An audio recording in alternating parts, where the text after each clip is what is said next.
you want to change the world, start off by making your bed. If you make your bed every morning, you will have accomplished the first task of the day. It will give you a small sense of pride, and it will encourage you to do another task, and another, and another. And by the end of the day, that one task completed will have turned into many tasks completed. Making your bed will also reinforce the fact that the little things in life matter. If you can't do the little things right, you'll never be able to do the big things right. And if by chance you have a miserable day, you will come home to a bed that is made,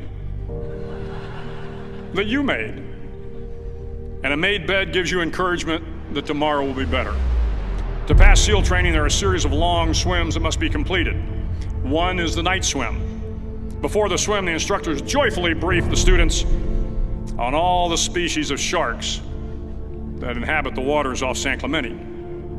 They assure you, however, that no student has ever been eaten by a shark, at least not that they can remember.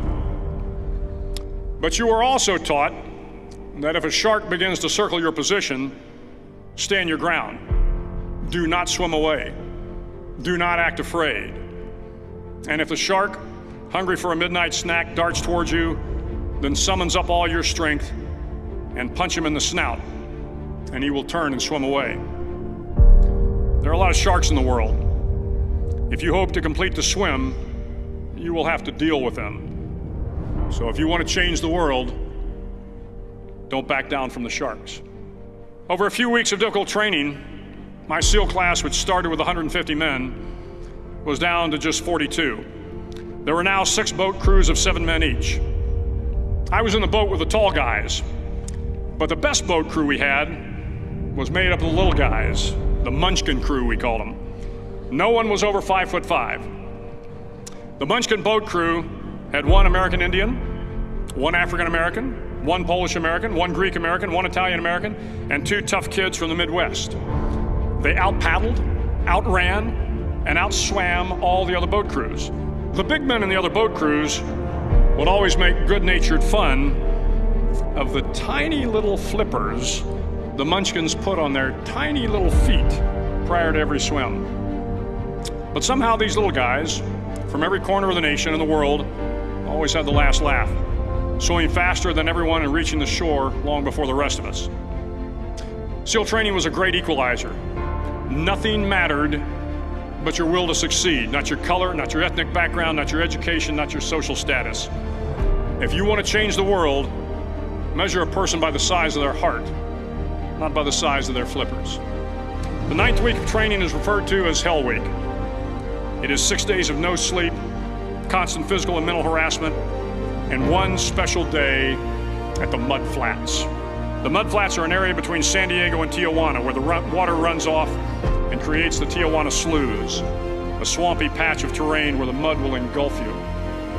It is on Wednesday of Hell Week that you paddle down to the Mud Flats and spend the next 15 hours trying to survive the freezing cold, the howling wind, and the incessant pressure to quit from the instructors.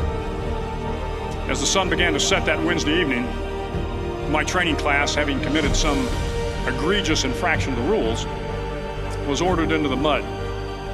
The mud consumed each man till there was nothing visible but our heads.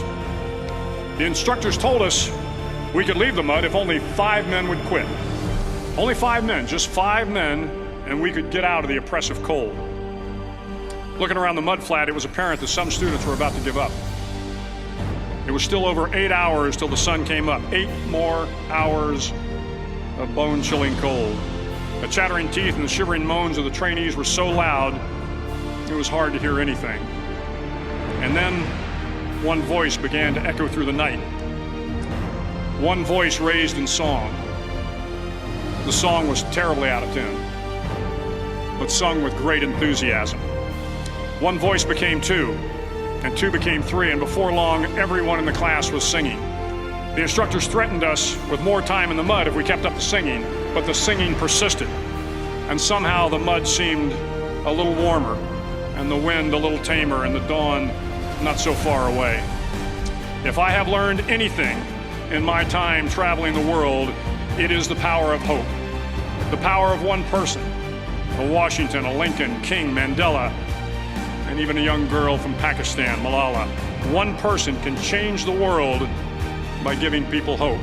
So if you want to change the world, start each day with a task completed. Find someone to help you through life. Respect everyone. Know that life is not fair and that you will fail often.